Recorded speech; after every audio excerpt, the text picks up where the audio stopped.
Se você investe em fundos imobiliários, eu quero te trazer algumas reflexões para você pensar aí consigo mesmo se esse é realmente o melhor destino para você colocar o seu dinheiro. Ao longo dos últimos anos aqui no Brasil, os fundos imobiliários simplesmente explodiram, dando uma verdadeira febre entre os investidores, alcançando mais de 2,5 milhões de investidores que somam mais de 240 bilhões de reais investidos nesse tipo de ativo. Honestamente, se a gente parar para pensar um pouquinho como funciona a cabeça do brasileiro, um convidado no mês a mês, a gente é educado a pensar, muitas vezes, inclusive quando vai comprar alguma coisa um pouco mais cara, acaba nem olhando tanto assim para o valor inteiro da compra, olha só para ver se a parcelinha cabe no bolso. Pensando nesse cenário, já é de se imaginar que os dividendos mensais pagos pelos fundos imobiliários fossem ser tão atrativos por aqui. E é aí que começa essa tal armadilha que vai pegar principalmente os investidores iniciantes e mais desatentos que olham para o instrumento do fundo imobiliário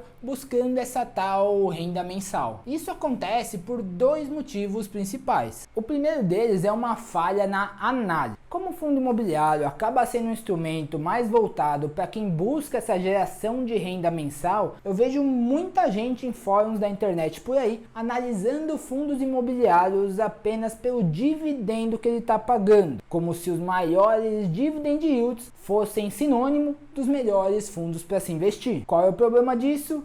Se a gente parar para pensar, quais são esses fundos que vão acabar pagando os maiores dividendos? São os fundos mais arriscados. Quando a gente traz para a prática, o que aconteceu ao longo dos últimos 3 ou 4 anos é que esses fundos que mais pagaram foram os fundos de papel, principalmente aqueles fundos considerados high yield, os fundos que têm uma carteira de renda fixa, de CRA, CRIs, de alto risco de crédito, ou seja, uma alta probabilidade de levarem calote. Nesse caso, enquanto tá tudo indo bem, beleza, todo mundo feliz, você tá lá recebendo o seu gordo dividendo. Agora, quando a maré baixa, a gente vê quem tá nadando pelado, começam a aparecer os corpos boiando. Surgem casos como o HCTR11, DEVA11 e RDM11, todos fundos de papéis que têm uma carteira mais arriscada. Afinal de contas, você não recebe IPCA mais 10, IPCA mais 12, CDI mais 7 em ativos que têm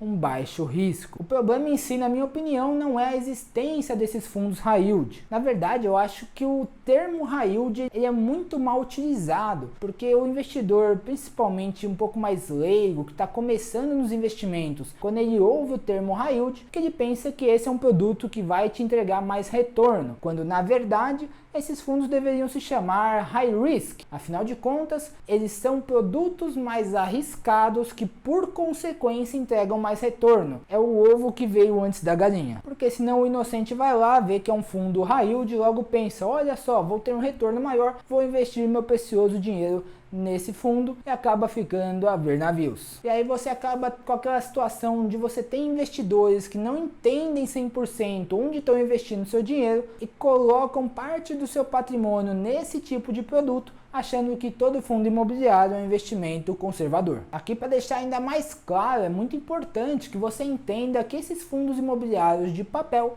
não são um investimento em imóveis, apesar de ter a palavra imobiliário no nome. Aqui, na verdade, é um investimento em renda fixa travestido de um investimento em imóveis. Você está financiando dívidas imobiliárias, muitas vezes de projetos que têm um alto risco de dar errado. E um outro ponto que acaba sendo pouco analisado pelos investidores é o custo de oportunidade que você tem ao investir esse dinheiro. Porque eu entendo o ponto da diversificação que esse fundo imobiliário pode trazer dentro de uma carteira de investimentos e o ponto positivo de ter a renda mensal, essa consistência pingando todo mês. Até porque isso é bem gostoso, né? Libera aquela dopamina no nosso cérebro de ficar contente e ver que o resultado está acontecendo. Ou pelo menos ter a ilusão de que o resultado está acontecendo. Por isso que quando a gente para analisar no retorno potencial que esse investimento pode trazer, é preciso que a gente analise um pouco a mais, vá um pouquinho mais fundo. Olha só para esse gráfico. Se a gente pega lá desde 2013, mais de 10 anos atrás, quando o IFIX, o Índice de Fundos Imobiliários aqui do Brasil, foi criado, esse índice ele perde para o CDI, que é a nossa renda fixa mais conservadora, e perde também para o IMAB, que é o investimento nos títulos do Tesouro IPCA+.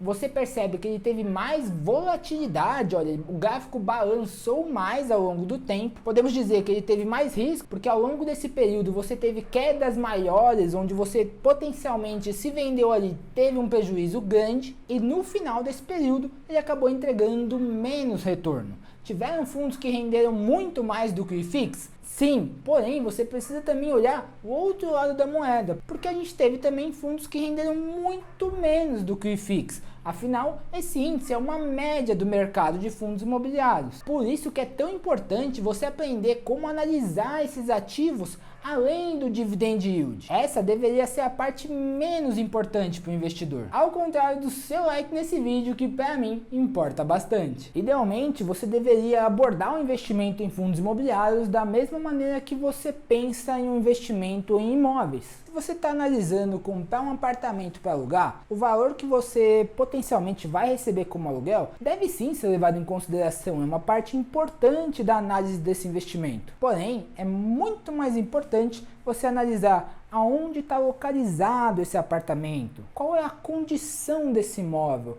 qual é o nível de liquidez se você precisar vender, como estão as buscas por aluguel naquela região, qual é o preço médio, para quem você vai alugar, para um comércio, é para um indivíduo, você está buscando casais, pessoas solteiras, famílias, porque se eu te ofereço um apartamento por 100 mil reais, te digo que você já vai comprar ele alugado, recebendo R$ 1.500 por mês, eu imagino que você pensaria que essa é uma ótima oportunidade, afinal a gente está falando de um investimento com um dividend yield de 1,5% ao mês, uma verdadeira beleza. Porém, e se eu complemento essa minha oferta para você, te dizendo que esse é um apartamento localizado na Rocinha, que está alugado para um dos chefes da biqueira, você ainda ia estar interessado? É por isso que não dá para sair falando por aí que fundos imobiliários é um investimento muito bom ou muito ruim. Só falar isso seria uma declaração muito rasa e sem fundamentação. O que você precisa entender é que ele é um tipo de investimento como qualquer outro, que tem sim muitos pontos positivos, como a diversificação,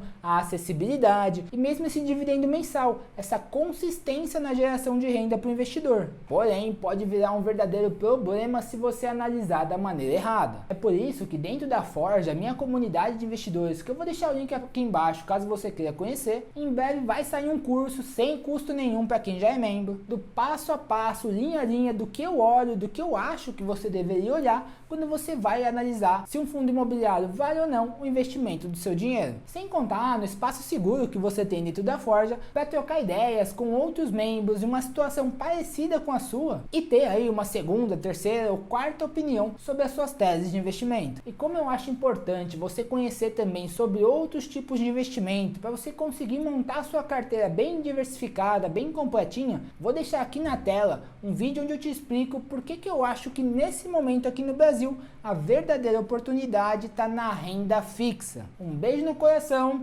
e até a próxima!